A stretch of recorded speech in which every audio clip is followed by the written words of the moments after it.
ಮುಂಬೈನಲ್ಲಿ ಪ್ರಥಮ ಬಾರಿಗೆ ಬಿಜೆಪಿ ಶಿವಸೇನಾ ಪಕ್ಷಗಳಿಂದ ಎನ್ಡಿಎ ಪಾರ್ಟ್ನರ್ಸ್ಗಳೇನಿದ್ದಾರೆ ಸಂಪೂರ್ಣವಾದಂತಹ ಬಹುಮತ ಬರುತ್ತೆ ಅಂತಕ್ಕಂಥ ಎಕ್ಸಿಟ್ ಪೋಲ್ ನಿನ್ನೆ ದಿನ ನೀವೇ ಪ್ರಚಾರ ಮಾಡಿದ್ರಿ. ಅದರ ರೀತಿಯಲ್ಲೇ ಇವತ್ತು ಮುಂಬೈನಲ್ಲಿ ಪ್ರಥಮ ಬಾರಿಗೆ ಬಿಜೆಪಿಯ ನೇತೃತ್ವದಲ್ಲಿ ಮುಂಬೈನ ಕಾರ್ಪೊರೇಷನ್ ಅಧಿಕಾರಕ್ಕೆ ಪಡಿತಕ್ಕಂಥ ಸಂದರ್ಭದಲ್ಲಿ ಮಹಾರಾಷ್ಟ್ರದ ಮುಖ್ಯಮಂತ್ರಿಗಳಿಗೆ ಗೌರವಿತ ಪ್ರಧಾನಮಂತ್ರಿಗಳಿಗೆ ನನ್ನ ಅಭಿನಂದನೆ ಸಲ್ಲಿಸ್ತೀನಿ. ಸರ್, ಇದು ಪ್ರಭಾವ ಬೀರುತ್ತೆ ಸರ್ ನಮ್ಮ ಸ್ಥಳೀಯ ಸಂಸ್ಥೆ ಚುನಾವಣೆ ಮತ್ತೆ ಜಿಬಿಎ ಚುನಾವಣೆ. ಅದರ ಬಗ್ಗೆ ನಮ್ಮ ಪಕ್ಷವು ಸಿದ್ಧತೆ ಏನ್ ಮಾಡಬೇಕು. ಅದು ಜಿಬಿಎ ಚುನಾವಣೆ ಅಷ್ಟೇ ಅಲ್ಲ, ಜಿಲ್ಲಾ ಪಂಚಾಯತ್ ತಾಲೂಕ್ ಪಂಚಾಯತ್ ಚುನಾವಣೆಗಳು ಪಕ್ಷದ ಸಿದ್ಧತೆ ಏನಾಗಬೇಕು ಅದೆಲ್ಲದಕ್ಕೂ ನಾವು ಈಗಾಗಲೇ ತಯಾರಿ ಮಾಡ್ತೇವೆ. ಸರ್, ಈಗ ದೇವೇಗೌಡರು ಸ್ಥಳೀಯ ಸಂಸ್ಥೆ ಚುನಾವಣೆಯಲ್ಲಿ ಮೈತ್ರಿ ಇಲ್ಲ ಅನ್ನೋದು ಘೋಷಣೆ ಮಾಡಿದ್ದಾರೆ. ಈಗ ಜಿಬಿಎ ಮತ್ತೆ ಸ್ಥಳೀಯ ಸಂಸ್ಥೆ ಎರಡು ನಿಮ್ ಮುಂದೆ ಇದೆ. ಮುಂಬೈಯಲ್ಲಿ ಆ ರೀತಿ ರಿಸಲ್ಟ್ ಬಂದಿದೆ. ನೀವೇನಾದ್ರೂ ಈಗ ಒಟ್ಟಾಗಿ ಹೋಗುವಂತ ಪ್ಲಾನ್ ಏನಾದ್ರು ಆಗತ್ತೆ? ನಮ್ಮಲ್ಲಿ ಮುಕ್ತವಾದಂತ ತೀರ್ಮಾನ ಇಟ್ಟುಕೊಂಡಿದ್ದೇವೆ. ನಮ್ಮಿಂದ ಯಾವುದೇ ರೀತಿಯಲ್ಲಿ ಮೈತ್ರಿಯ ವಿಷಯದಲ್ಲಿ ಗೊಂದಲಕ್ಕೆ ಎಡೆ ಮಾಡಿಕೊಡಬಾರದು ಅನ್ನೋ ನಮ್ಮ ಅಭಿಪ್ರಾಯ ಇದೆ.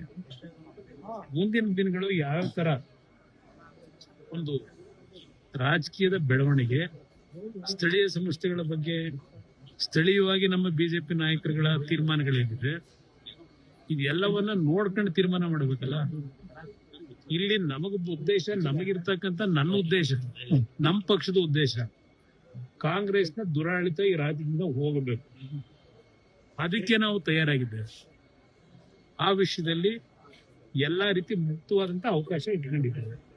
ಅದರಿಂದ ಆ ಸಮಯಕ್ಕೆ ಏನ್ ತೀರ್ಮಾನ ಆಗಬೇಕು, ರಾಜ್ಯಕ್ಕೆ ಒಂದು ಉತ್ತಮವಾದ ಆಡಳಿತ, ಅದರಲ್ಲೂ ಬೆಂಗಳೂರು ನಗರ ಹಲವಾರು ವರ್ಷಗಳಿಂದ ಡೆವಲಪ್ಮೆಂಟ್ ಅಂತಕ್ಕಂಥದ್ದು ಸಂಪೂರ್ಣವಾಗಿ ಸ್ಥಗಿತ ಆಗಿರೋದಷ್ಟೇ ಅಲ್ಲ, ಅಭಿವೃದ್ಧಿಯ ಹೆಸರಿನಲ್ಲಿ ಬರೀ ಲೂಟಿ ಆಗ್ತಾ ಇದೆ. ಕಸ ವಿಲೇವಾರಿಯಿಂದ ಹಿಡಿದು ಗುಂಡಿ ಮುಚ್ಚತಕ್ಕಂಥದ್ರಿಂದ ಹಿಡಿದು ಯಾವ್ಯಾವ ತರ ಯಾವ್ಯಾವ ಪಕ್ಷಗಳ ನಡವಳಿಕೆ, ಯಾವ್ಯಾವ ಪಕ್ಷಗಳ ಕಾಣಿಕೆ ಏನಿದೆ ಈ ಬೆಂಗಳೂರು ನಗರದ ಅಭಿವೃದ್ಧಿಗೆ, ಬೆಂಗಳೂರಿನ ಇಂಥ ಒಂದು ಪರಿಸ್ಥಿತಿ ಇದೆ. ಈ ವಿಷಯಗಳನ್ನೇ ಮುಂದಿಟ್ಕೊಂಡು ನಾವು ಜನಗಳ ಹತ್ರ ಹೋಗಬೇಕಾಗಿದೆ. ನೋಡೋಣ ಏನೇನು ಡೆವಲಪ್ಮೆಂಟ್ ಆಗಿದೆ. ರಿಸಲ್ಟ್ ಪಂಚರಾಜ್ಯ ಚುನಾವಣೆ ಇದೆ, ಅದ್ರ ಮೇಲೆ ಇಂಪ್ಯಾಕ್ಟ್ ಆಗುತ್ತಾ, ದಿಕ್ಸೂಚಿನ ಹೇಗೆ ಅಂತ? ಮಹಾರಾಷ್ಟ್ರ ಚುನಾವಣೆನೇ ಬೇರೆ, ಬೇರೆ ರಾಜ್ಯಗಳಲ್ಲಿ ಇರ್ತಕ್ಕಂಥ ಪರಿಸ್ಥಿತಿಗಳೇ ಬೇರೆ ಇದೆ. ತಮಿಳುನಾಡಿನಲ್ಲಿ ಒಂದು ರೀತಿ ಇದೆ, ವೆಸ್ಟ್ ಬೆಂಗಾಲ್ನಲ್ಲಿ ಆಗಲೇ ಬಿಜೆಪಿಯ ಒಂದು ಸಂಘಟನೆ ದೊಡ್ಡ ಮಟ್ಟದಲ್ಲಿ ಅಮಿತ್ ಶಾ ಗೃಹ ಸಚಿವರೇನಿದ್ದಾರೆ, ಪ್ರಧಾನಮಂತ್ರಿಗಳು ಎಲ್ಲರೂ ಈ ಬಾರಿ ವೆಸ್ಟ್ ಬೆಂಗಾಲ್ ಅಧಿಕಾರಕ್ಕೆ ಬರಬೇಕು ಅಂತಕ್ಕಂಥ ನಿಟ್ಟಿನಲ್ಲಿ ಸಂಘಟನೆಯಲ್ಲಿ ಬಹುಶಃ ಬಹಳ ಬೇರೆ ಪಕ್ಷಗಳಿಗಿಂತ ಮುಂದಿದ್ದಾರೆ. ಮುಂದಿನ ದಿನಗಳು ಏನಾಗುತ್ತೆ ನೋಡೋಣ. ನೋಡೋಣ ಸರ್ಕಾರ ಏನ್ ಮಾಡುತ್ತೆ, ಚೀಫ್ ಸೆಕ್ರೆಟರಿ ಏನ್ ಮಾಡ್ತಾರಿಲ್ಲ.